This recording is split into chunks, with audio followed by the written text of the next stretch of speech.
Salary ঢুকছে আর নিমেষেই সেটা শেষ হয়ে যাচ্ছে।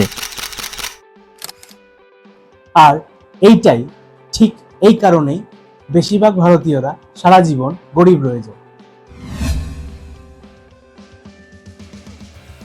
নমস্কার। 25,000 টাকা স্যালারি আর একটা এমার্জেন্সি হলে পুরো লাইফ সেভিংস সবকিছু কোল্যাপস হয়ে যায়। যদি তোমার স্যালারিও 25,000 টাকা হয়ে থাকে তাহলে এই ভিডিওটা তোমায় ইমোশনালি হার্ট করবে। এই ভিডিওটা একদম লাস্ট অবধি দেখো, কারণ এটা থেকে বেরোনোর সলিউশন এই ভিডিওতেই আছে। মাসের শুরুর প্রথম 3 দিন নিজেকে খুবই রিচ লাগে, কারণ স্যালারিটা ঢুকেছে, লাইফ খুবই সর্টেড লাগে। বাট তারপর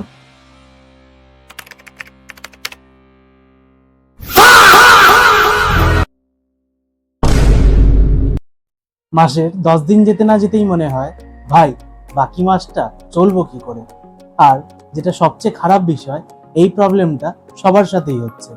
আমিও এই প্রবলেম থেকে বাঁচছিলাম না। আমি নিজেও এক সময় ব্যালেন্স চেক করতে ভয় পেতাম। মনের গভীরে আমরা এটাও জানি যে এর মধ্যে কিছু খরচা আমাদের আননেসেসারি হচ্ছে, বাট সেটা খরচা করার সময় আমরা কখনোই অত ভাবি না। কেন? কারণ সোশ্যাল মিডিয়া আমাদের এতটাই ইনফ্লুয়েন্স করে দেয় এবং আমরা কনভিন্স হয়ে যাই যে টাকা খরচা করলে তবেই আমাদের সাকসেসফুল দেখাবে।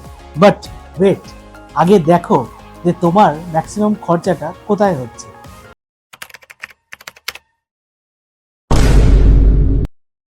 ইএমআই ততক্ষণই ছোট লাগে যতক্ষণ সেটা তোমার পুরো মাসের স্যালারি শেষ না করে দিচ্ছে। মিডিল ক্লাস নর্মালি রিচ দেখাতে গিয়ে এতটাই খরচা করে বসে যে তারপর তাদের নুন আনতে পান্তা ফুরিয়ে যায়। ওয়েট, প্রবলেমটা কি আমাদের কত স্যালারি, 25,000 নাকি 1 লাখ সেটার, নাকি আমাদের খরচা করার অভ্যাসটা? এর জন্য আমরা দেখি যে কিছু লোকের 25,000 স্যালারিতেও অনেকটা সেভ হয়ে যায়, আবার কারোর 1 লাখ টাকা স্যালারিতেও কিচ্ছু সেভ হয় না।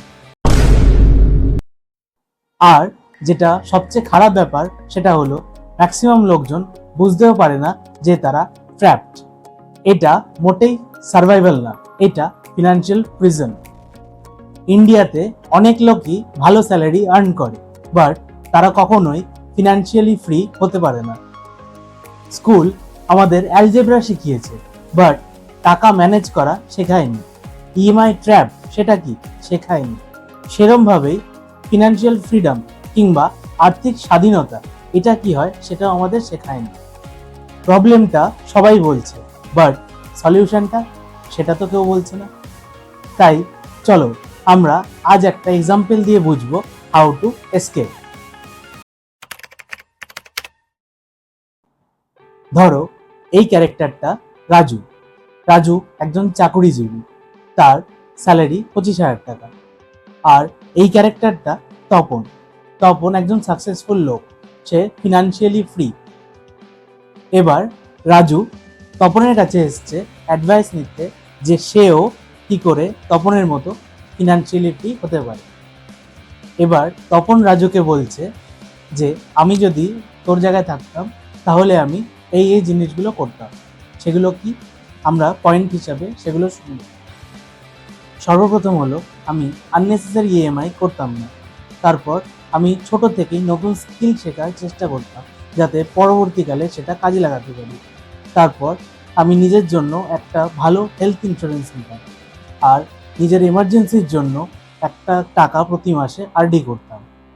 একটা সাইড ইনকাম তৈরি করতাম আর প্রতি মাসে টাকাটা এলে সেটাকে সেভ করতাম আগে, তারপর খরচা করতাম।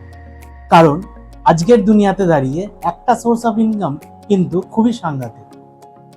আর সবচেয়ে লাস্ট বাট খুবই ইম্পর্টেন্ট যেটা, সেটা হলো আমি একটা 500 টাকা হলেও প্রতি মাসে এসআইপিতে ইনভেস্ট করতাম। লাইফ হলো সেই ঘোড়াটা যাকে তুমি রেসে দৌড় করাচ্ছ, আর জকি হিসাবে লাগামটা সবসময় যেন তোমার হাতেই থাকে। মিডিল ক্লাস লাইফ যদি চেঞ্জ করতে হয় তাহলে সর্বপ্রথম তোমাকে নিজের মাইন্ডসেটটা চেঞ্জ করতে হবে। রিচ কিংবা সাকসেসফুল লোকজন অ্যাসেটস তৈরি করে তাদের ফিউচার জেনারেশনের জন্য, যাতে সেই বিষয় সম্পত্তিটা তাদের ফিউচার জেনারেশন ভোগ করতে পারে। উল্টো দিকে গরিব কিংবা মিডল ক্লাস লোকজন এমন জিনিসপত্র কেনে যাতে তাদের দেখতে রিচ মনে হয়। এই চ্যানেলটা ওই মিডল ক্লাস লোকদের জন্যই, যারা স্ট্রাগল করতে করতে খুবই টায়ার্ড হয়ে পড়েছে, যারা অভিমন্যু হয়ে এই ফিনান্সিয়াল চক্রভিউটায় আটকে থাকতে চায় না, যারা অর্জুন হয় এইটাকে ভেদ করে বেরোতে চায়, যারা ফিনান্সিয়াল ফ্রিডম চায় জীবনে, ফেক লাক্সারি না। এই কন্টেন্টটা যদি তোমার ভালো লেগে থাকে তাহলে লাইক, শেয়ার অ্যান্ড সাবস্ক্রাইব করো ফিনান্সিয়াল বিন ওয়াইটি চ্যানেল। ইন্ডিয়াতে থাকতে গেলে ঠিক কত টাকা স্যালারি হওয়া দরকার নিচে কমেন্ট করে জানাও। আর 16টা ফিনান্সিয়াল ট্রুথ জানতে হলে এই ভিডিওটা দেখো।